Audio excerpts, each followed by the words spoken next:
નમસ્કાર મિત્રો, સ્વાગત છે તમારું અમારી ચેનલમાં। મિત્રો, વાસ્તુશાસ્ત્રમાં મોરપંખનું ખૂબ જ મહત્ત્વ છે। વાસ્તુશાસ્ત્ર અનુસાર મોરપંખનું ઘરમાં હોવું ખૂબ જ શુભ ગણાય છે। જે સ્થળે પણ નકારાત્મક ઉર્જા હોય તે નષ્ટ થઈ જાય છે। શાસ્ત્રોમાં પણ મોરપંખને સુખ અને સમૃદ્ધિનું પ્રતીક માનવામાં આવે છે। તે અત્યંત ચમત્કારિક હોવાથી સાથે ઘરના વાસ્તુદોષને પણ ઓછો કરવામાં મદદ કરે છે। પરંતુ વાસ્તુશાસ્ત્રમાં મોરપંખને ઘરના વાસ્તુદોષને પણ ઓછો કરે છે। પરંતુ ઘરમાં મોરપંખ મૂકતી વખતે ઘણા બધા નિયમોનું પાલન કરવું જોઈએ, ત્યારે જ તેનો સકારાત્મક પ્રભાવ જોવા મળે છે। વાસ્તુશાસ્ત્રમાં મોરપંખને મૂકવાની સાચી દિશા અને સ્થાન વિશે જણાવવામાં આવ્યું છે। જો તમે તમારા ઘરના મોરપંખને તેના નક્કી કરેલા સ્થળ અને દિશામાં મૂકશો તો ઘરની અંદર નકામી ઉર્જા નાબૂદ થઈ જશે। મોરપંખને ઘરમાં મૂકવાના ઘણા બધા ફાયદા છે મિત્રો, પરંતુ ધન સંપત્તિ આકર્ષવા માટે તેનો સૌથી વધુ ઉપયોગ કરવામાં આવે છે। જો તમારા ઘરમાં પૈસાની તંગી છે, ધનનો ખર્ચ વધુ થાય છે કે ઘરમાં પૈસા નથી ટકતા, તો તમે તમારા ઘરમાં મોરપંખ જરૂરથી લગાવો અને તેની સાચી દિશામાં સ્થાપિત કરો। આ નિશ્ચિત રૂપે તમારા ઘરમાં વૃદ્ધિ આપશે। વાસ્તુશાસ્ત્રમાં ઘરમાં કેટલાક મોરપંખ મૂકે છે તેનું રહસ્ય પણ તમને બતાવવામાં આવ્યું છે। મોરપંખ સાથે સંયુક્ત મહત્વપૂર્ણ વાસ્તુ નિયમોને જાણી લઈએ। સૌપ્રથમ આપણે મોરપંખના ધાર્મિક મહત્વ વિશે જાણીએ। જ્યોતિષ વિદ્યામાં પણ મોરપંખનો ઉપયોગ કરવામાં આવ્યો છે। જ્યોતિષ શાસ્ત્રમાં મોરપંખ સાથે એક સંયુક્ત ઉપાય આપવામાં આવેલા છે। આયુર્વેદ આદિ ગ્રંથોમાં પણ વ્યાધિઓ અને રોગોને નષ્ટ કરવામાં પણ મોરપંખ સહાયક છે। મોરપંખ ઘરની બુરી શક્તિઓને દૂર રાખે છે અને સાથે સાથે સાપ વગેરે વિશેલા જાનવરો પણ મોરપંખના ભયથી ઘરમાં પ્રવેશ કરતા નથી। આ જ કારણથી વનમાં રહેતા લોકો પણ તેને પોતાના ઘરની પાસે રાખતા હોય છે। મોર સાથે પુરાણોમાં ઘણી કથાઓ લખાઈ છે। પક્ષીશાસ્ત્રમાં મોર સાથે એક કથાનું વર્ણન મળે છે। પ્રાચીન યુગમાં સંધ્યા નામનો એક અસુર રહેતો હતો। એ ખૂબ જ શક્તિશાળી અને તપસ્વી હતો। ગુરુ શુક્રાચાર્ય પાસેથી તેને વિદ્યા પ્રાપ્ત થઈ હતી અને સંધ્યા નામનો અસુર દેવતાઓને પોતાના શત્રુ ગણતો। બ્રહ્માદેવ અને ભગવાન શિવનું વરદાન તેમને પ્રાપ્ત થયું હતું।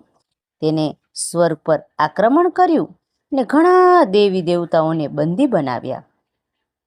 પરંતુ અસુર પરાજિત કરવા માટે દેવતાઓને એક યોજના બનાવી। તેના માટે તેઓએ મોરપંખની સહાયતા લીધી। બધા દેવતા અને નવગ્રહો મોરપંખોમાં સ્થાન પામ્યા, જેથી મોર ખૂબ જ શક્તિશાળી બની ગયો। વિશાળ કાયારૂપ ધારણ કરી મોરે સંધ્યા અસુર પર આક્રમણ કર્યું। આ યુદ્ધમાં સંધ્યા અસુરનો વધ થયો। દેવતાઓને તેમનું આધિપત્ય ફરીથી પ્રાપ્ત થયું। સર્વ દેવતાઓએ મોરની પ્રશંસા કરી, તેની પૂજનીય થવાનું તેને વરદાન આપ્યું। ત્યારથી મોરને ખૂબ જ પવિત્ર માનવામાં આવે છે। જે સ્થળે મોરપંખ હોય ત્યાં નવગ્રહોનો અશુભ પ્રભાવ નથી પડતો। મિત્રો, માત્ર ઋષિ અને દેવતા નહીં, પરંતુ ભગવાન શ્રી કૃષ્ણ પણ મોરની પ્રશંસા કરે છે। ભગવાન શ્રી કૃષ્ણએ મોરની શ્રેષ્ઠતાનું વર્ણન પણ કર્યું છે। તેમણે મોરપંખને પોતાના મુગટમાં ધારણ કર્યું છે। મોરની શ્રેષ્ઠતાનું પરિણામ છે। શ્રી કૃષ્ણએ મોરપંખ વગર ક્યાંય પણ જતા નથી। શ્રી કૃષ્ણ તો એવું કહે છે કે મોર તો શાંતિ અને પ્રેમનું પ્રતીક છે. મોર તો સુખ અને સમૃદ્ધિનું પ્રતીક છે. મોર મનુષ્યને સર્વ પ્રકારની નકારાત્મક શક્તિઓથી રક્ષા કરાવે છે. મિત્રો, મોરને વિવિધ દેવી અને દેવતાઓના પ્રતીક રૂપે પુરાણોમાં દર્શાવવામાં આવ્યું છે. માતા લક્ષ્મી, સરસ્વતી, ગણેશ, કાર્તિકેય અનેક દેવી દેવતાઓનો મોર સાથે સંબંધ દર્શાવવામાં આવ્યો છે. માતા લક્ષ્મી ધન, સંપત્તિ અને ઐશ્વર્ય પ્રદાન કરનારી દેવી છે. માતા લક્ષ્મીને મોરપંખ પણ અત્યંત પ્રિય છે. માતા લક્ષ્મીની સાથે મોરપંખ મૂકવાથી માતા લક્ષ્મી પણ પ્રસન્ન થાય છે. માતા સરસ્વતીનું તો વાહન જ મોર છે.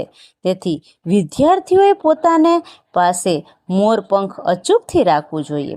જો તમે ઘરમાં વાંસળીમાં મોરપંખ નાખો છો તો પરિવારમાં સુખ અને શાંતિનું વાતાવરણ બને છે. મિત્રો, આપણું ઘર એક મંદિર છે. જો તેમાં રહેનાર સભ્ય રોજ પોતાની વચ્ચે ઝઘડા કરવા લાગે તો મંદિર કરતાં યુદ્ધનું મેદાન વધી જાય છે. ઘરમાં ક્લેશ અને ઝઘડા અનેક કારણ હોઈ શકે છે, પરંતુ સૌથી મોટું કારણ ઘરમાં નકારાત્મક ઉર્જાનો પ્રવેશ છે. પરંતુ આપણા ઘરમાં આ નકારાત્મક ઉર્જા આખરે ક્યાંથી પ્રવેશ કરે છે? આ નકારાત્મક ઉર્જા દૂર કરવા માટે કયા ઉપાયો કરવા જોઈએ? વાસ્તુશાસ્ત્ર અનુસાર પ્રત્યેક ઘરમાં નકારાત્મક ઉર્જા ફેલાવનારી વસ્તુઓ મોજૂદ હોય છે. આ વસ્તુઓ વિના આપણું ઘર ચાલી શકતું નથી. આ વસ્તુઓને આપણે ઘરમાંથી બહાર કાઢી શકતા નથી, પરંતુ એ નકારાત્મક ઉર્જાને આપણે ચોક્કસ બહાર કાઢી શકીએ છીએ. મિત્રો, આ માટે આપણે મોરપંખનો ઉપયોગ કરવો જોઈએ. આ મોરપંખને લઈને તેને પોતાના ઘરના મુખ્ય દ્વાર પાસે હવામાં સાવધાનીપૂર્વક હિલાવવું જોઈએ.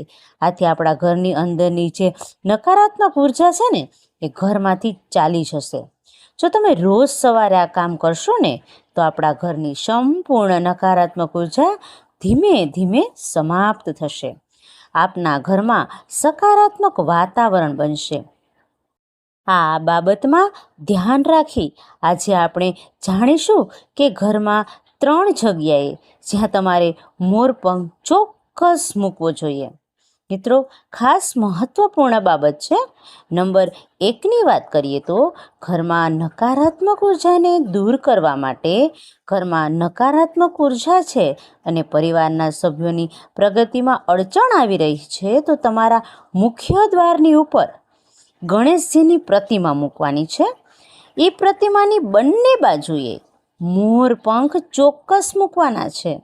આથી આપના ઘરમાં કોઈ પ્રકારની નકારાત્મક ઉર્જા પ્રવેશ કરી શકશે નહીં.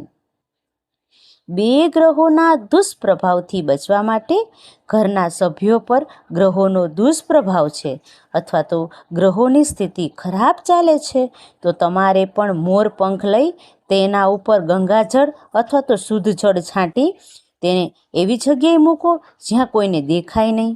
આથી ઘરમાં શાંતિ રહેવામાં મદદ મળશે. ત્રીજું જોઈએ, ખરાબ નજરથી બચવા માટે. જો ઘરના કોઈ પણ સભ્ય છે અથવા બાળક છે એને જો ખરાબ નજર લાગી ગઈ હોય તો વ્યક્તિને ઓશિકાની નીચે મોરપંખ મૂકી દેવું જોઈએ. બીજા દિવસે તેને વહેતા પાણીમાં પધરાવી દેવાનું. આથી ખરાબ નજર ઉતરી જશે.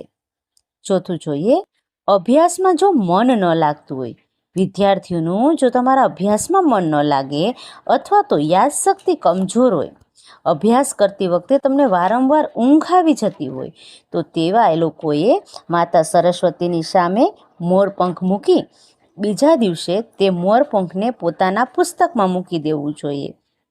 આથી વિદ્યાર્થીઓમાં એકાગ્રતા વધશે અને માતા લક્ષ્મીની કૃપા બની રહેશે.